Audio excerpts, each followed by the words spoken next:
Okay. ಇಂದು ಮಾನ್ಯ ಜಿಲ್ಲಾಧಿಕಾರಿ ಅವರಿಗೆ ನಾವು ಮನವಿ ಪತ್ರವನ್ನು ಕೊಡ್ತಿದ್ದೇವೆ. ವಿಷಯ ಏನೆಂದರೆ ಬೀದರ್ ತಾಲೂಕಿನ ಮಲ್ಕಾಪುರ ಗ್ರಾಮ ಪಂಚಾಯತಿ ಅಭಿವೃದ್ಧಿ ಅಧಿಕಾರಿಗಳಾದ ಎಸ್ತರ ರಾಣಿಯವರು ಪಂಚಾಯತಿ ವ್ಯಾಪ್ತಿಯಲ್ಲಿ ಬರುವ ಯಾವುದೇ ಗ್ರಾಮದಲ್ಲಿ ಅಭಿವೃದ್ಧಿ ಕೆಲಸಗಳನ್ನು ಮಾಡ್ತಾ ಇಲ್ಲ. ಇದು ಆಲ್ಮೋಸ್ಟ್ ನಾವು ಒಂದು 5 ದಿವಸ ಕೆಳಗಡೆ ಒಂದು ಜಿಲ್ಲಾ ಪಂಚಾಯತ್ ಅಧಿಕಾರಿಗಳು CO ಅವರಿಗೆ ಖುದ್ದಾಗಿ ಭೇಟಿಯಾಗಿ ಒಂದು ಮನವಿ ಪತ್ರವನ್ನು ಕೊಟ್ಟಿದ್ದೆವು. ಮತ್ತು ಎಲ್ಲ ಮೀಡಿಯಾ ಒಳಗೂ ಯಾವ ಊರಾಗ ಏನು ಅಭಿವೃದ್ಧಿ ಕೆಲಸ ಆಗಿಲ್ಲ ಅಂಥದ್ದೆಲ್ಲ ವೀಡಿಯೋಗಳು ಭಾವಚಿತ್ರಗಳೆಲ್ಲ ಸೋಷಲ್ ಮೀಡ್ಯಾದಲ್ಲೆಲ್ಲ ಬಂದಿದ್ದಾವೆ. ಅಂದ್ರೆ ಪಿ ಡಿ ಅವರಿಗೆ ನಾನು ಗ್ರಾಮಕ್ಕೆ ಹೋಗಿ ಪಂಚಾಯತಿ ಎದುರುಗಡೆ ನಿಂತು ಫೋನ್ ರಿಸೀವ್ ಮಾಡೋಂಗಿಲ್ಲ. ನಾನು ಒಂದು ಸಂಘಟನೆ ರಾಜ್ಯಾಧ್ಯಕ್ಷರು ಫೋನ್ ನೋಡಿ ಸೈಲೆಂಟ್ ಮಾಡಿಬಿಡ್ತಾರೆ, ಏನು ಮಾಡ್ತಾರೆ ಗೊತ್ತಿಲ್ಲ. ಇಂಥ ಅಧಿಕಾರಿಗಳಿದ್ದರೆ ಅಲ್ಲಿ ನಾವು ಹೋದರೆ ನಮಗೆ ಈ ಥರ ಕೆಲಸ ಆಗ್ತಾಯಿಲ್ಲ. ಮತ್ತು ಸಾರ್ವಜನಿಕರು ಆ ಪಂಚಾಯತಿ ವ್ಯಾಪ್ತಿಯಲ್ಲಿ ಬರ್ತಕ್ಕಂಥ ಹಳ್ಳಿಲಿಂದ ಬರಬೇಕು. ಇಲ್ಲಿ ಶಾಪುರ ಅಂತ ಬರ್ತದೆ, ಶಾಪುರಲಿಂದ ಮಲ್ಕಾಪುರಕ್ಕೆ ಒಂದು 6 ಕಿಲೋಮೀಟ್ರ್ ಬರ್ತದೆ. ಮತ್ತು ಸುಲ್ತಾನ್ಪುರ ಅಂತೇಳಿದೆ, ಅಲ್ಲೆಲ್ಲ ಜನ ಬಂದು ಪಿ ಡಿ ಅವ್ರಿಗೆ ಕಾಯ್ಕೊಂಡು ಕೊಡಬೇಕು. ಪಿ ಡಿ ಅವರು ಕಚೇರಿಯಲ್ಲಿ ಸಿಗಲಿಕ್ಕಿಲ್ಲ ಅಂದ್ರೆ ಎಲ್ಲೋ ಮೀಟಿಂಗಲ್ಲಿ ಇದ್ರಿಗೂ ಒಂದು 2 ನಿಮಿಷ ಫೋನ್ ಮಾಡಿದ್ರು ಫೋನ್ ರಿಸೀವ್ ಮಾಡಿ ಮಾತಾಡ್ಬೇಕಂತ ಜವಾಬ್ದಾರಿ ಇಲ್ಲ ಪಿ ಡಿ ಅವರಿಗೆ. ಮತ್ತು ಈಗ ಸುಲ್ತಾನ್ಪುರ ಅಂತೇಳಿ ಗ್ರಾಮ ಬರ್ತದೆ. ಆ ಗ್ರಾಮದಲ್ಲಿ ಪೂರಾ ಮಲೇರಿಯಲಿಂತು ಕೆಲವೊಬ್ಬರು ಆಸ್ಪತ್ರೆಯಲ್ಲೆಲ್ಲ ಅಡ್ಮಿಟ್ ಆಗಿದ್ದರು. ಒಂದು ಸ್ವಚ್ಛತೆಯನ್ನು ಕಾಪಾಡೋಂಗಿಲ್ಲ.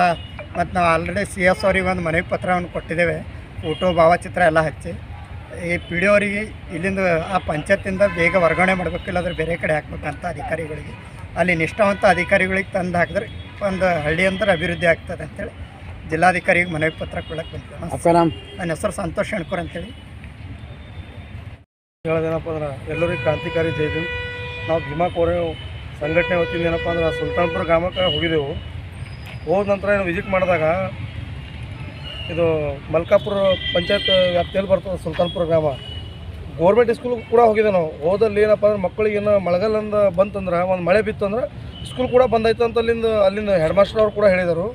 ಮತ್ತು ಇನ್ನೊಂದು ಏನಂದ್ರೆ ಮನೆ ಹತ್ರ ನಿಂತು ನೀರುಗಳೆಲ್ಲ ಒಂದು ಕಲರ್ ಟೈಪ್ ನೀರು ಹಾಕೊಂತಾವೆ. ಯಾಕಂದ್ರೆ ಒಳಗೆ ದೊಡ್ಡ ಚಿಕ್ಕಡು ಅವು ಇವೆಲ್ಲ ಹಾಕೊಂತಾವೆ. ಅದ್ರ ಸಲುವಾಗಿ ಏನಂದ್ರೆ ನಾವೆಲ್ಲ ವಿಸಿಟ್ ಮಾಡಿದೆವು, ಗಲ್ಲಿಯಲ್ಲೇ ಎಲ್ಲ ಓಡಾಡಿದೆವು. ಎಲ್ಲ ಹೆಣ್ಮಕ್ಳೆಲ್ಲ ದುಃಖದಿಂದ ಹೇಳ್ಕೊಳತ್ತಾರೆ. ಯಾಕಂದ್ರೆ ಪಿ ಡಿ ಅವ್ರು ಬರ್ತಾ ಇದ್ದಾರೆ, ಬಂದು ಏನಪ್ಪ ಅಂದ್ರೆ ಖಾಲಿ ನೋಡ್ತಾ ಇದ್ದಾರೆ. ಒಂದು ಯಾವುದೋ ಕೆಲಸ ಅಭಿವೃದ್ಧಿ ಕೆಲಸ ಅಂತೂ ಟೋಟಲ್ನಾಗಿಲ್ಲ.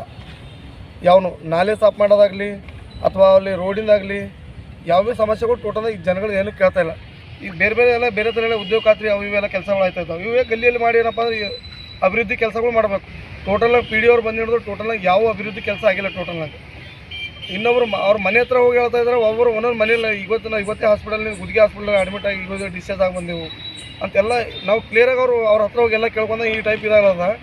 ಪಿ ಡಿ ಅವರು ಬರ್ತಾ ಇದ್ದಾರೆ. ಮತ್ತು ಅಲ್ಲಿಂದ ಮೆಂಬರ್ ಕೂಡ ಹೋಗಿ ಹೇಳಿದ್ರು ಕೂಡ ಅಲ್ಲಿ ಕೆಲಸ ಮಾಡ್ತಾಯಿಲ್ಲ ಅವರು ಪಿ ಡಿ ಅವ್ರ ಗಮನಕ್ಕೆ. ಮತ್ತು ಯಾರು ಹೇಳಬೇಕು ಏನು ಜಿಲ್ಲಾಧಿಕಾರಿಗೆ, ಅದಕ್ಕೆ ನಾವು ಮನವಿ ಕೊಟ್ಟು ಒಂದು 8 ದಿವಸ ಟೈಮ್ ಕೊಡ್ತಾ ಇದ್ದೀವಿ. ಹಾಗಾದ್ರೆ 8 ದಿವಸದಲ್ಲಿ ಕೊಡ್ತಾ ಇಲ್ಲ ಅಂದ್ರೆ ಅವ್ರಿಗೆ ವರ್ಗಾವಣೆ ಮಾಡಲಿಲ್ಲ ಅಂದ್ರೆ ಉಗ್ರವಾದ ಹೋರಾಟ ಏನಪ್ಪ ಅಂದ್ರೆ ಅವರು ಇದ್ರ ಹತ್ರ CS ಅವ್ರು ಇದು ಮಾಡ್ತೀವಿ ಅಂತ ಮನವಿ ಮಾಡ್ತೀವಿ ಅಂತ ಇದು ಮಾಡಿದೆವು.